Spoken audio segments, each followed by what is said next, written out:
Hello, great people. The Chief of Defence Staff, Christopher Musa, made a shocking revelation that Boko Haram thrived because we protected them. Who are the we? What did Christopher Musa say? What are the things that he left unsaid? In a moment, I'll leave you to watch the video of the Chief of Defence Staff, Christopher Musa. Then when we come back, we'll be dissecting what is the level of truth in what the CDS said and what is the level of untruth. Then we'll also be looking at what is the politics and dynamics of Boko Haram expansion. Then we would also be dissecting what is the action and inaction of government as this shaped the expansion of Boko Haram. Then we'll be dissecting the associated issues as regards the host communities, the Nigerian military, and Nigerian government. We'll be doing all this and a whole lot more on this episode with your sure plug, Dr. Mosholadiji. First, let us go and watch the video of the Chief of Defence Staff, Christopher Musa. Then we come back for some great discussion. Let's watch it.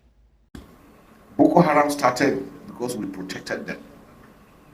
They started as a small group, and if it had been nipped in the bud, we probably wouldn't have gotten to where we are today. The Lakrawas came in, we brought them in, and we said they are our friends and their families until they started attacking us.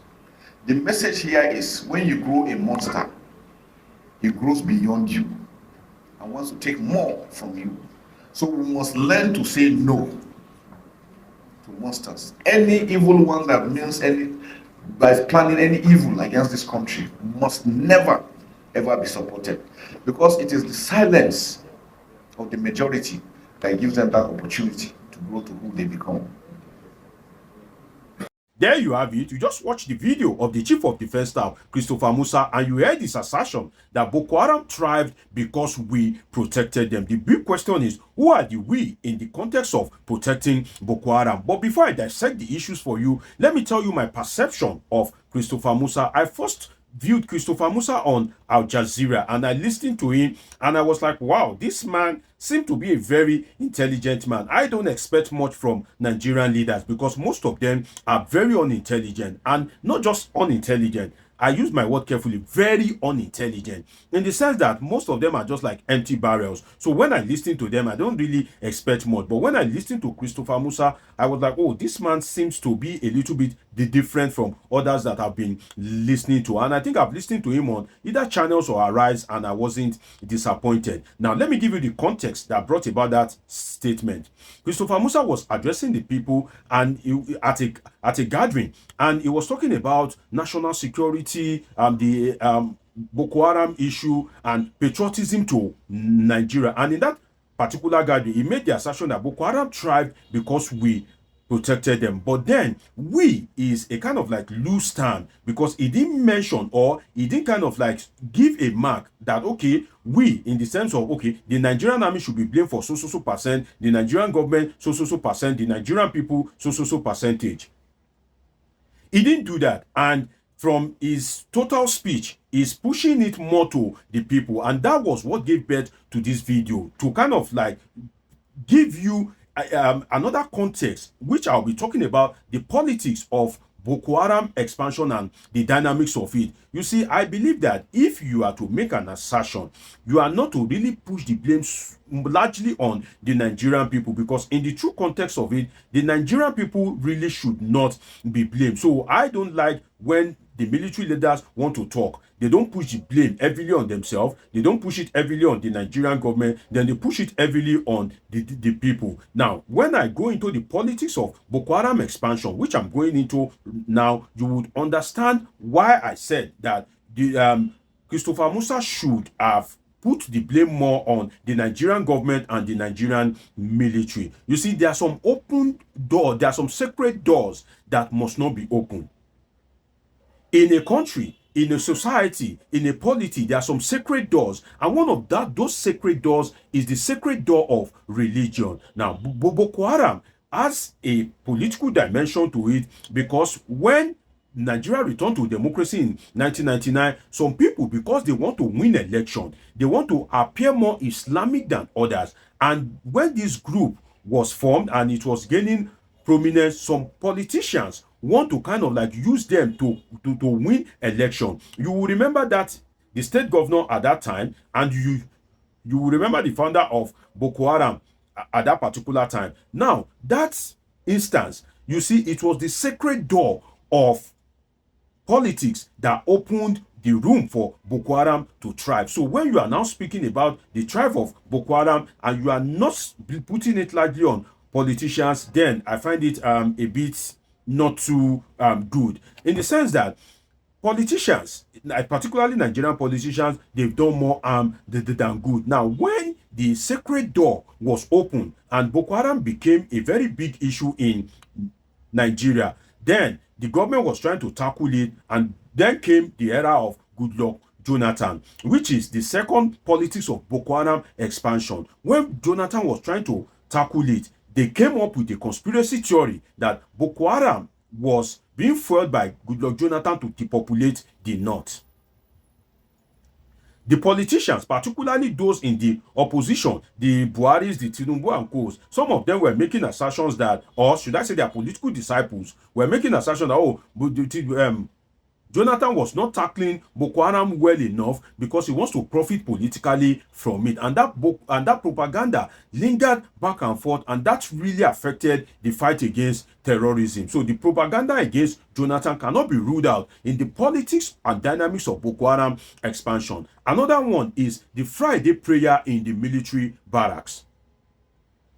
The Friday prayer in the military barracks, when the retired Air Commodore Omowumi, when he made the assertion that on Friday, the military usually leave its formations open for people to come into it and pray, particularly in the north. I didn't believe, not until I asked someone and they confirmed it. I had thought that the Nigerian government would have stopped that immediately, but then, as I talk to you, it is still happening in Nigeria. So when you leave your formation open for people to come in and pray, definitely the good, the bad, and the ugly will come in, and they would have studied the terrain. So we cannot rule out the Friday prayer in military formations. Military formations should be secluded from public access. Everybody should not just gain access to a military formation. So Christopher Musa, with profound respect to him, failed to point that out, and that was one of my disappointment. Now, all these points that I'm giving you, I can speak about each one of them for about 30 minutes, but I'm just summarizing everything so that this video won't get too long. Now, another one is the unjustified attacks against military formations. Don't forget that we are talking about the politics and dynamics of Boko Haram expansion. Unjustified attacks against military formation. You will see a military formation that has, so many ammunitions, personnel, and Boko Haram will just come, have a very good operation, cut away with arms and ammunition, decimate the soldiers and the barracks, and that is the end of it. So you can see that if there is no complicity by sympathizers of Boko Haram in the military, some of those attacks on Nigerian military formations will not have been successful. And I've made an assertion that there are some people that are sympathetic, even in government, to the operations of Boko Haram, but they cannot embrace it fully because they know that even if Boko Haram eventually have an Islamic state, they will not be the one to benefit from it. They won't be the leader of that Islamic state. So they are caught in between. Their loyalty is divided. They are profiting from Nigeria as a country, and they are sympathetic to the activities of Boko Haram. That itself is a major issue. The complicit by sympathizers in the Nigerian military. So the military needs to check its rank, both from the rank and file and from the officers, and they need to look out for the sympathizers of the Boko Haram, ISIS, ISWAP, and other extremist groups.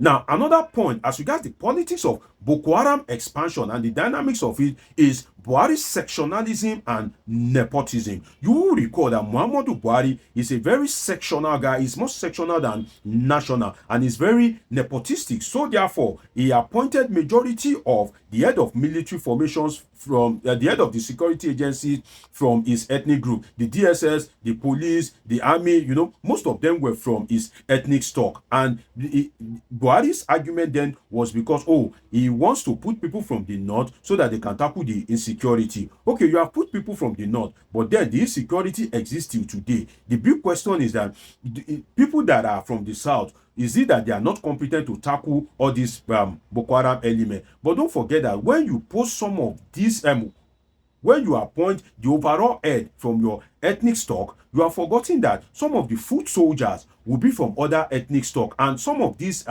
military generals, they have their own boys that are loyal to them. So you don't inspire the military, you don't inspire the police, the DSS, when you are sectional, when you are nepotistic. And that's why every leader, particularly Nigerian leader, have to be fair. So we can't rule out the Buhari sectionalism and nepotism in the area of motivation for the personnel of the Nigerian military to tackle Boko Haram and other insurgent group. What would motivate you when you know that you cannot kind of like get to the peak of your career no matter what you do? So that itself is an issue that should be addressed. Now, the another one that we can look at in terms of the politics of Boko Haram expansion and the dynamics of it is that of Bola Ahmed Tinubu. We cannot rule out the laid-back approach of Bola Ahmed Tinubu. Bola Ahmed Tinubu has been largely laid back. He's not really on ground. You will not see Bola Ahmed Tinubu visit some of these Boko Haram enclaves. You won't see him kind of like have interaction with the people in the community, visit them, sympathize with them. Even ordinary flood victims, you won't see Bola Ahmed Tinubu visit them. You will only see him crusading across the state when it is election period. Another problem for the Tinubu government is that Tinubu has a clouded vision. His vision has been clouded by politicians. He cannot see beyond his nose because he is surrounded by sycophants. People are telling him, oh, you are the best. On your mandate, we shall stand. 2027 is secured. You are the best that could ever happen to Nigeria. When in the true sense of it, there's a lot of problem that needs demand attention. So being surrounded by sycophants, being surrounded by political profiteers is one of the things that is affecting the tackling of insurgency, Boko Haram's banditry, killer herdsmen, kidnapping, and other social vices in the polity. So the earlier the politicians can allow Bola Ahmed Tinubu to use street parlance, the earlier they can allow him to see front, as they say on the street, definitely the better for Nigeria and Nigeria. But generally, kudos to Christopher Musa, and I maintain that Christopher Musa is an intelligent guy from my assessment of him. I wish the military the best, I wish Nigerians the best, and I wish the government of Bola Ahmed Tinubu the very best. It's been an interesting time with you on this episode of Polythink. Subscribe, turn on your notification button, catch up with my past videos. See you in my next video. I love you all sincerely.